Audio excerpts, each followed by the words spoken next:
Assalamualaikum warahmatullahi wabarakatuh. Salam buat semuanya. Perkenalkan kami dari kelompok 6 ingin mempresentasikan dengan judul Analisis Strategi Iklan Digital dalam meningkatkan daya tarik konsumen di era modern.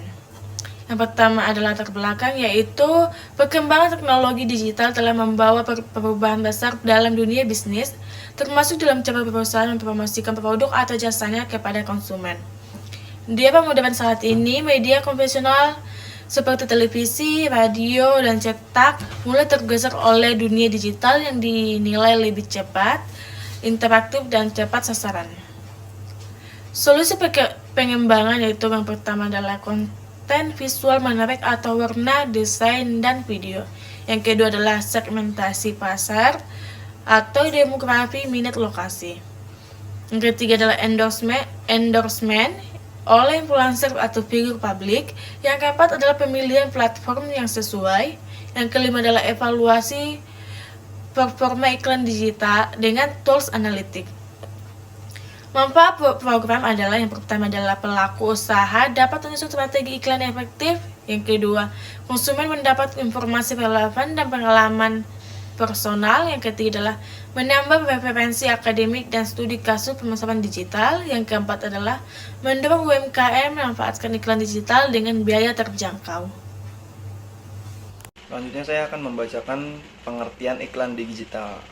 Iklan digital merupakan bentuk promosi yang menggunakan media digital untuk menyampaikan pesan, produk, atau jasa kepada target audiens melalui berbagai platform seperti media sosial, website, mesin pencari, dan aplikasi mobile. Strategi iklan dalam pemasaran. Yang pertama yaitu dominasi video yang pendek. Yang kedua, menampilkan iklan konten dan pengguna lebih nyata dan dipercaya. Yang ketiga, iklan dapat disesuaikan dengan preferensi individual berdasarkan lokasi, minat, dan riwayat interaksi digital. Platform seperti Meta dan Google Ads menggunakan AI untuk optimisasi target dan budget secara otomatis. Selanjutnya yaitu daya tarik konsumen. Daya tarik konsumen terhadap suatu produk ditentukan oleh sejauh mana iklan mampu membangun perhatian, minat, keinginan, dan aksi atau dikenal dengan model AIDA, seperti menggunakan visual atau video yang estetik, menampilkan testimoni atau endorsement dari figur publik. Yang ketiga, memberikan informasi yang singkat namun padat. Peran media sosial sebagai platform iklan. Media sosial berperan penting sebagai platform iklan digital modern. Platform seperti Instagram dan TikTok memungkinkan bisnis menjangkau konsumen secara personal dan interaktif. Selain sebagai tempat promosi, media sosial juga menjadi sarana engagement antara brand dan pengguna. Assalamualaikum warahmatullahi wabarakatuh. Perkenalkan saya Roza Hafila Maskuran dengan nomor NIM 64230606. Di sini saya akan membacakan metode pengembangan sistem atau metode waterfall. Dalam pengembangan sistem informasi atau perangkat lunak untuk strategi iklan digital, metode yang digunakan dalam penelitian ini adalah metode waterfall. Metode waterfall dipilih karena sesuai dengan pendekatan dan terstruktur dan berurutan dalam merancang sistem informasi digital, mulai dari identifikasi kebutuhan, perancangan sistem, hingga implementasi dan evaluasi. Oke, tahap-tahap metode waterfall adalah: 1. Analisis kebutuhan pengguna dan sistem. Kedua adalah implementasi prototipe kampanye. Ketiga adalah pengujian dan evaluasi. Keempat adalah pemeliharaan dan perbaikan. Oke, di sini saya akan menjelaskan tentang desain prototype. Kita punya banyak contohnya di sini, ada gambar pertama dan lain-lainnya. Oke, gambar pertama atau slide pertama kita adalah tampilan awal atau registrasi.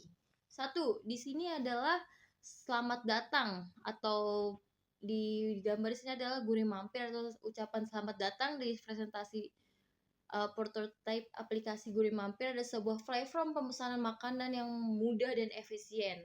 Kedua adalah tampilan pertama saat aplikasi dibuka. Jadi kalau kalian sudah download, ini tampilan pertama itu kayak gini guys. Jadi nama aplikasi, logo, dan elemen visual lainnya yang akan ditampilkan untuk menarik penggunanya. Oke, gambar ketiga kita adalah pengguna dapat langsung mencari makanan favorit melalui tombol next. Jadi kalau kalian dari yang kedua ini kan ada gambar makanan, jadi kalau kalian udah download tuh langsung di nextin. Dan ketiga, kita habis kalau udah next, kita bisa langsung login jika kalian udah punya akun di situ. Kalau kalian belum punya akun, kalian bisa mendaftarkan dulu. Ya, 3 dan keempat. Dan ini slide ke gambar kelima. Pengguna akan dimintakan untuk mengisi biodata seperti nama, negara, nomor telepon. Oke, selanjutnya atau slide selanjutnya kita ada gambar untuk profil atau eksplorasi menu.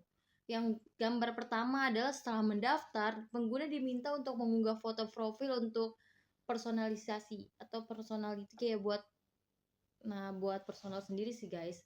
Dan kedua di sini langkah selanjutnya adalah menetapkan lokasi pengguna. Upload foto, kalian bisa langsung taruh lokasi Anda.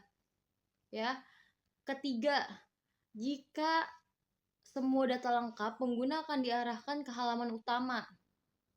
Jadi gambar kalau kalian udah masukin alamat dan foto, kalian bisa langsung ke halaman utamanya, guys.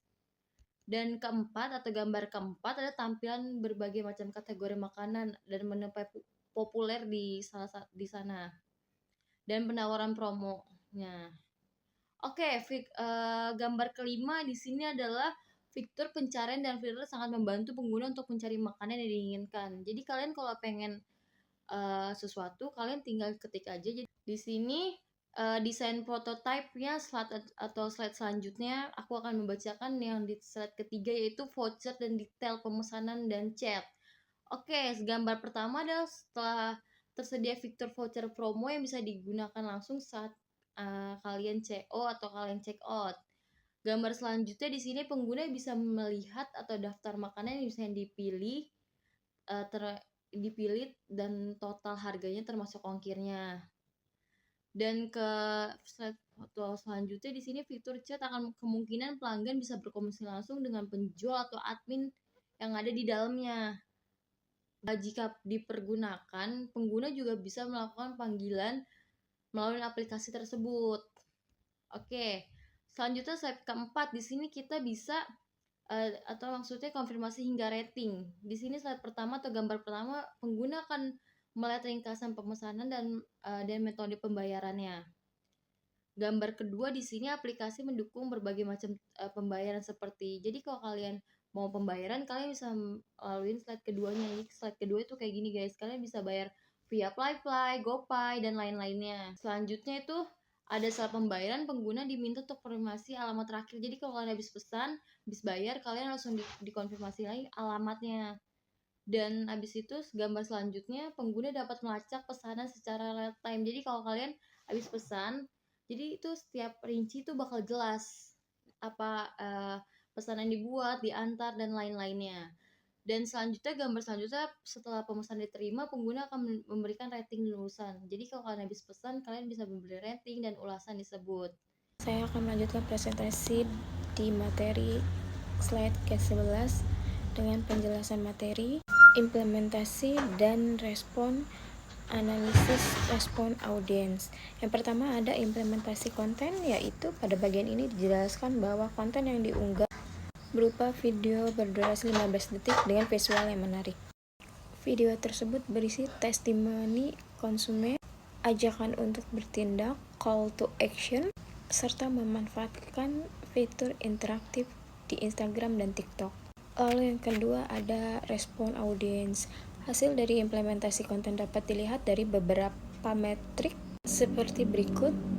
Ada view sekitar 2.300 penayangan dalam 7 hari, lalu ada likes sebanyak 376, lalu ada komen sebanyak 64, lalu ada click-through rate sebanyak 41%, minat audiens 68%, tertarik membeli, lalu 57% menyukai desain iklan. Data ini menunjukkan bahwa konten yang dibuat cukup efektif dalam menarik perhatian dan interaksi audiens. Lalu yang ketiga ada waktu unggah efektif.